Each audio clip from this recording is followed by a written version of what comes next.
for Occupy Thrones and Echo ahead of them, but we're going to be jumping into the Land of Dawn. Ladies and gentlemen, welcome to match number 2, Echo Philippines and Occupy Thrones. Ooh, again, I don't know, man. Now that you mentioned it, Arashi, the caster curse, right? The talent prediction curse, right now. Yeah, there's been a lot of jinxing the last 2 days, man. So we'll see if Echo can break that curse or if Occupy Thrones just gets that momentum, that buff from the curse. Right, to be fair, on a lane right here, there's still a lot of crowd control available to just shut him down completely. Divine Judgment, the taunts coming in from Leo, the Terrify coming in from Fury as well. There are options to play around with, but I really feel that there is no, it's a certain case that Gado will have a very difficult time. Maro, though, already forced to flicker early on here. Fury 77 rotates, again, helping his roamer out, but without that flicker early on, there's not much that he loses. Maro's looking for a cheeky steal. He doesn't get it, but he does get level 2. Playing with danger there, but Maro, he's going to stick around. He doesn't have the flicker, but early enough that it shouldn't really be too bad of a situation. Now that first turtle that does come up, you'll probably see Echo make a beeline for it and then force probably Occupy Thrones to try to contest that, or they just give it away and stay a little bit safer, right? Early game, try not to let that snowball get out of hand here from Echo, which we've seen them do before, and just allow yourself to build up here for Occupy Thrones. Look at the focus on the bottom side, though. They're going to be looking here for Benny Cutie, looking for a moment. Leo's going to go down. Yeah, he tries his best to just look for just a CC there, but again, it's not really going to hit for now. Benny's actually going to be able to win out in that trade against Gado, too. So that rotation towards the bottom lane, not really achieving anything at all. It's actually going to be Echo who utilizes that and punishes Occupy Thrones for revealing themselves in the bottom lane without getting anything. And Echo are controlling the turtle side now with the turtle spawning. Occupy Thrones, and I mean, it's not a bad move to try and go for the other side of the map, because let's be real, in the early game, trying to contest Echo with all this crowd control, all these AoE abilities, it's gonna be a bit foolish of an attempt unless they can get some crazy pick-off. So they go for the play on the gold lane. As you said, Mirko, it's unfortunate they were unable to get anything, not even the turret gold. So for Echo, that's a small victory, one of many, most likely for this game. And I think now it's level 4, ultimately will be used to actually engage fights.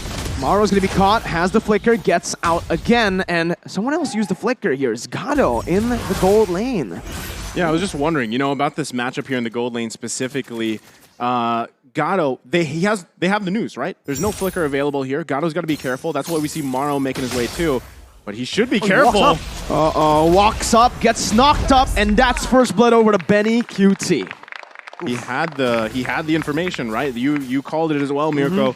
Flicker was down. They played around that, and now they also gave that kill to Benny Cutie, right? He's running that Herathon gold lane, has the mystery shop here. So the scaling there is going to be in his favor. It's going to make it really hard for Gado. Wait, the Dragon and Divine Judgment locking Carl TZ down, and it's Maro who picks up a kill. But look who's here, all the way for the XP lane. Sanford with the Petrify, getting Leo petrified as well to pick up a double kill as Hulk rotates over to the mid lane with a Ring of Fire. He's angry. Sanji's going to be caught. Stunned up. Hulk picks up a kill and trades it back. But somewhere, it's still Echo who has the better trade. Hulk Smash. Hulk Smash coming in. That's a lot of damage that they can't ignore. And at least until later on, when they have some more items to deal with, this is what that Lapu Lapu can do. The Yuzong is a dangerous threat to the backline, but so is the Lapu Lapu. And in a way, a lot more dynamic as well. Wait, the Dragon by Fury 77, stealing it away. Just canceling out the engage or the pick potential that JP was looking for. Yeah, I mean, you have to constantly be worried if you are Echo about the Divine Judgment pickoffs, which we've seen Maro do, right? He's going to constantly press that situation in favor for Occupy Thrones. That's the tool they have, and they're doing it here. Maro with Divine Judgment, the flicker. JP does the same, and he brings Gado back. The Spawn Force was popped in. The Mute's Passion is not enough to take Benny down. It wasn't even enough to take him low. Echo get the turtle too, and it is a disaster for Occupy Thrones. Echo right now controlling the game, 2.3k gold lead. It's a 2v3 outplay on the back of JP, just really identifying who he needs to kick under the turret, and I think that would just benefit them so much. Benny Cutie now 2-0. He has the mystery shop as well, so he'll be scaling a lot quicker than I think Occupy Thrones might expect. And on Harith, that's going to be very difficult because, again, we've mentioned it already, the lack of crowd control from the side of Occupy Thrones will be an issue in that mid game. JP, again, just so lethal on this Cho. Gets the way the dragon down onto Leo. JP's going to be caught low, but that's going to be called TZ, who jumps in with the time of the blades. Also has the follow-up from the Zaman Force from Benny. Fury 77 forced to flicker out, and Echo, it's just Echo everywhere. Maro, though, he's still holding on to the Divine Judgment, but they give it the recall here. That's the thing, right? I mean, I feel like if you're Occupy Thrones, you've already tried a lot here in the bottom side. Gato, unfortunately, is 0-3. He is falling behind in terms of farm and everything else and itemization, so it makes it even harder for him. And that's why you see Echo, right? They know this weak point here, and they're going to keep pressing it until at least they get that tier 1, and that's what we see even JP doing here. But let's take a look at the items on how this has all resulted out. Rashi. Right, I mean, it's such a high-paced game. Benny Cutie at this point has a Feather Heaven and the Divine Glaive, so a lot of damage and a lot of DPS, not just burst damage, but actually he's going to be walking into a bit of a trap, but JP turns it around yet again. With the way the dragon, but it's going to be Maro who finds the Divine Judgment onto Benny, who's able to actually pop their Zaman Force, looking for a trade. It's just JP who gets taken down in the mid lane. Sanji flickers forward. Hulk's going to be taken down with a basic attack. The fade away from Sanji. I like to call that the athletic flicker, right? Because so we've seen Sanji do that how many times now? He flickers in, gets someone really low, and then it's literally one auto attack for the kill. It's down to the wire with these players, man. It's unfortunate for Occupy Thrones. They get a small victory, but now, without the mid lane turret, Echo can extend their pressure into the jungle, and now it thought that Gato was having a difficult time. Leo will start feeling that pressure as well, but look at the play. JP, again, finding Maro. That's going to be the real world inflation popped in. JP going to be chunked there as Leo jumps in, looking for that red trade. Does not get it. It's still JP. Wow! JP doing everything here, and that is the zoning potential that Echo has. We talk a lot about the range differential. Having a real-world manipulation means that they can do things like this. That's the Tempest of Blades, knocking Maro up. Carl TZ styling here in the game. 9-3 for Echo as Benny actually moves forward. Fury's gonna be taken low, taken down to the mega kill. Sanford jumps in, the way the dragon is there too, and that's the passive. It's all just fadeaways and pure style from Echo. On the shoulders of Daddy JP, Daddy we're JP. seeing Echo just make play after play here. It's 6.5k now, almost 8 minutes into the game. And this is tough, right? If you're Occupy Thrones, like I was saying, Gato, that gold lane, who you hope that you have available to come online for the late game, is not going to be there anytime soon. BOD just being picked up here 8 minutes in. And keep in mind, Carl TZ, he is doing something we've seen before, the killing spree on that Ling, so he is out for blood. And Benny Cutie, already a Holy Crystal at 8 minutes? What? That is a lot of damage. And as we mentioned already, Gato will not be having a good time at all. So much damage, so much range from Sanji, but also all the dive coming in from the rest of the 4 players from Echo Philippines.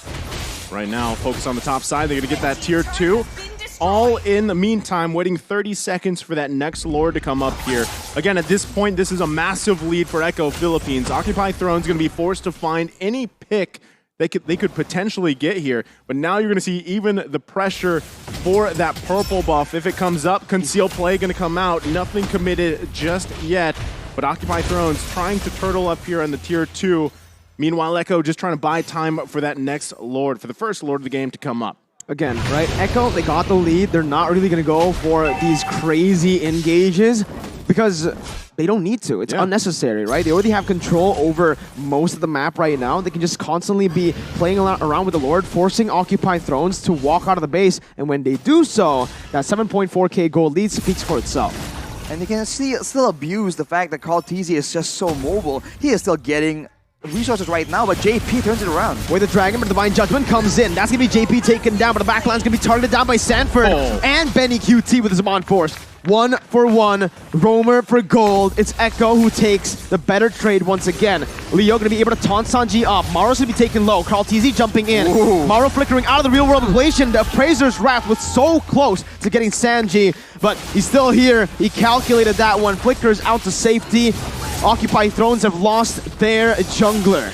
Echo is on a mission right now, and they understand that Gado is part of their win condition.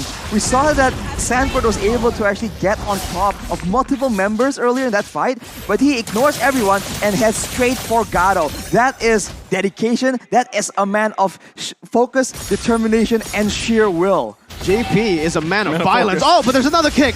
Sanford, they're going to be targeted by Hulk as he smashes Gado. towards the back line, but Gado just gets melted down by Carl Teasy. What is he supposed to do?